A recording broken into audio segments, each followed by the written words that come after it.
What's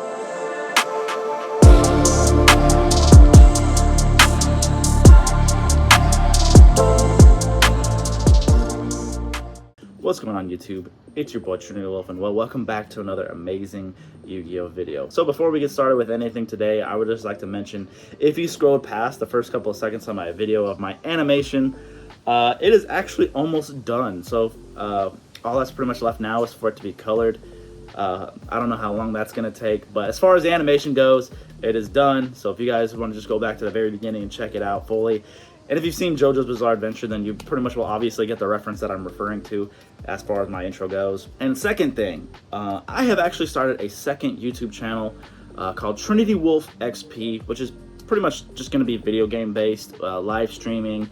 That is something you guys are interested in if you want to have a few laughs or just come chill with me and my bros while we play video games and just rage or make jokes. There's sometimes Yu-Gi-Oh talk in those videos as well. But my main video game right now has been mostly My Hero Ultra Rumble. But once like Call of Duty and like other things come out, we'll probably have a little bit more. But My Hero's pretty much just been the gist of it right now. But anyway, guys, there will be a link in the description. Also, you can just check out the channel. There should also be a link there as well. Anyways, let's just go ahead and just talk about this deck profile. So pretty much this deck I built for a VIP qualifier trip for Niagara Falls YCS. Our pretty much store had an event. It was like, I think almost 30 something people, almost like 27 I believe, but we topped. But of course they're only going to be taking first place to the VIP qualifier trip. I'm pretty sure all you get is just the VIP pass. I'm pretty sure you still gotta get there, get your hotel. So even if I really wanted to, I don't think I'd be able to go do that regardless, even if I did win. But of course, we had to go ahead and try to win anyway, right? But we've got some pretty spicy things into this deck profile today. Of course, I know from like the last poll I did where I asked what kind of hero builds you guys like the most. And pretty much most of you guys said super competitive. But you already know, I'm gonna try to build the deck as super competitive as possible. But I'm also going to play the deck I like. You know, I'm going to throw the cards in there that I like to play, the cards I like to see. But we also tried some pretty spicy things in today as well. I even did my side deck today, which is something I normally don't do because it's, you know, usually just personal preference. But we have some pretty spicy cards in there today as well. So if you are new to the channel, please destroy that subscribe button. We are almost at 2,000 subscribers. I appreciate all of your guys' loyalty and all of your support and being there. Hit the thumbs up button today. And also that notification bell so you know when I upload. And just go ahead and check out Trinity Wolf XP as well, so you can go ahead and see. Give some of those videos a thumbs up for me as well. Subscribe if you would like to be interested into that as well. I really appreciate everything you guys are doing, all your support. And without further ado, guys, let's just go ahead and jump on into this deck profile. Alright, you guys, so pretty much to get into the deck profile, I'm not going to bore y'all with like the pretty standard stuff.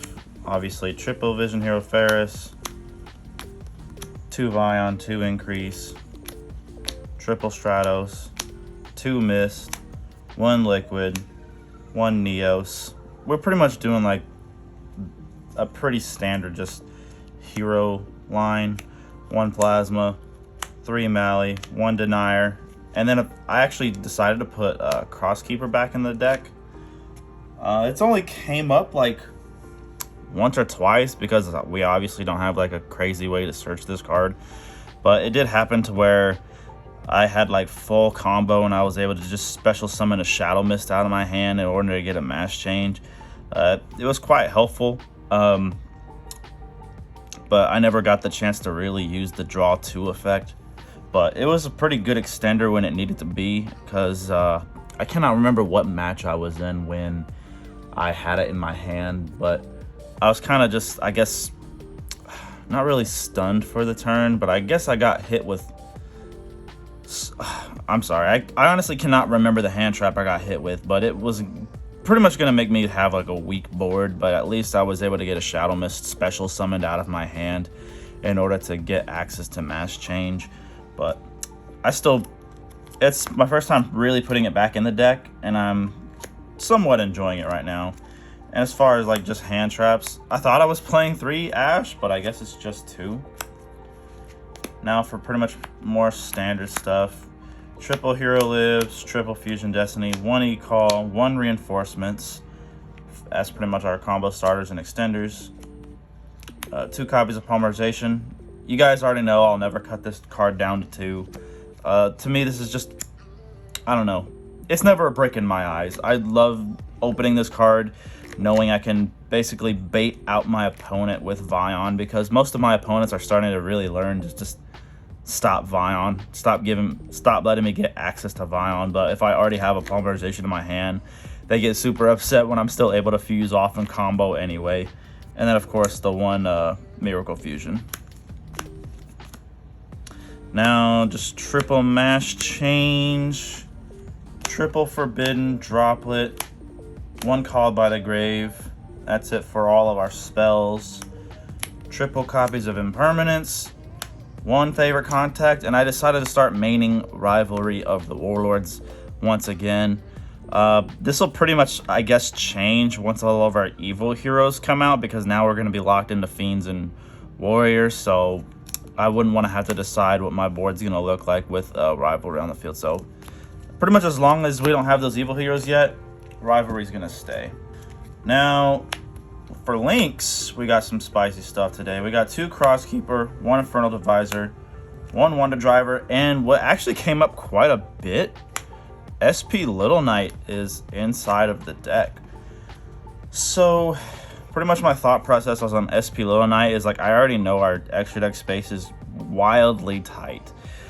But I thought of it as like, you know, if I'm in a really grind game situation with my opponent, they're not really going to expect me to summon an SP Little Knight and just be able to take advantage of like the grind game, considering like DPE and SP Little Knight. This happened multiple times where I had SP Little Knight and Phoenix Enforcer on my field, and they were just not going to be able to defeat the continuing comeback of both DPE and SP Little Knight. I was just able to just get too far ahead.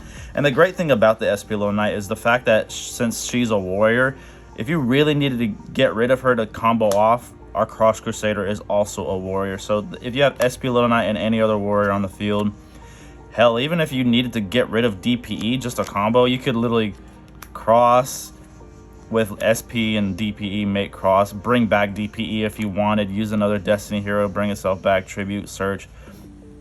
But it did came up quite a bit, but I know a lot of people just weren't able to get their hands on SP Little Knight. But now, considering all the reprints that are about to come out with the Megatins, it'll probably be a little bit more affordable for everybody else. And then of course the last Link monster, we got Dread Decimator. Now, of course, everything else is basically standard. 1 Sunrise, 1 Rage, 1 Wake Up. I'm still playing the Aqua Neos. I like to tag out Infernal Rage into Aqua Neos to be able to rip a card out of my opponent's hand. I stopped playing the Aqua Dolphin just because, you know, just trying to basically make the build more standard as possible, because I understand a lot of you guys more like my super competitive builds, but you already know, if you've been following me for quite some time, I'm still going to try to play the deck my way and play super spicy cards, just like the SP Little Knight, just like the Cross Keeper, still keeping Liquid Soldier in the deck, just trying to make it still my deck, you know what I'm saying? Of course, the Shiny Neo Swingman, double Dark Claw, 1 Divine Wind. Divine Wind only came up maybe like once, but it wasn't even for trying to keep my opponent from attacking more than 1 time. It was just because I needed more damage on the field, and because Blast is only 2200, it's not really going to matter if they don't have a monster on their field. But because Divine Wind is at least 2700 if you have Sunrise on the field, that's already like 3200. That's like, no, it's 3100 damage just if you just have the 2 alone. So having the Divine Wind there was also really good. And then the Destiny hero Phoenix Enforcer. Now, I don't really show off my side deck because that's usually just personal preference, but it did come up quite some times where I got Destiny hero Dystopia inside the side deck. And then of course this crazy card, triple Molten Reperlia. Only playing 2 Drawn Lockbird, 2 Nibiru the Primal Being, 2 Evenly Match, pretty much this is all the back row removal. Lightning Storm, Feather Duster, and then I was trying this card out, Vesper Gursu. I actually kept putting it in my side, knowing I was gonna go second, along with Evenly Matched, just so like if I do have this, I'll still be able to have my battle phase, unlike Evenly Matched, which kind of makes me waste it. So if my opponent decides to keep all their monsters on the field, they won't be able to activate any monster effects, which will pretty much just allow me to full combo. And even if my opponent gains 2,000 life by only keeping one monster, it doesn't matter. My life points being halved doesn't matter because we do that with Hero Lives anyway. But I'm just mostly trying to gun on getting rid of all the hand traps they possibly have in their hand, if they want to get greedy and keep all their monsters on the field, or if they want to just absolutely keep 3 or more, they just can't activate monster effects at all. So once they realize they can't have any monster effects, they're going to try to at least make it as less, you know, bad for them as possible, but or just try to negate it regardless. But if they waste their negate on this, I'm just like, okay, well, I haven't even started my combo yet, but jeez. But anyway, guys, that's pretty much just gonna be it for this video. I'm actually coming out with quite other deck profiles lately. I've been thinking of just another new Neos build with Yubel.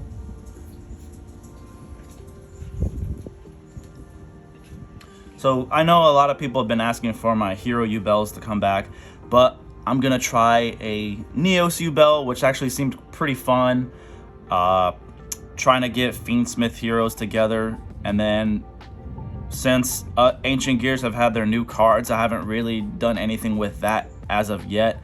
I'm still really waiting for Ancient Gears statue to come out just to really be sure that the deck is completely at full power. But I actually tested it 1 locals and I just pretty much kind of got smoked. But it is what it is. When it's like, I feel like Ancient Gears do their best when it's like a, we're not really at a format where people are really deciding on what they want to play. And when you're playing against a bunch of random crap with Ancient Gears, it just usually doesn't seem to turn out that well, especially when your opponents know what your cards do, thanks to, like, you know, the nationals that happened this year, which kind of sucks. Everybody just knows to keep Fortress off the field now, which really sucks, but it's okay. But anyway, guys, this is going to be your boy Trinity signing out, and I will see you guys in the next one.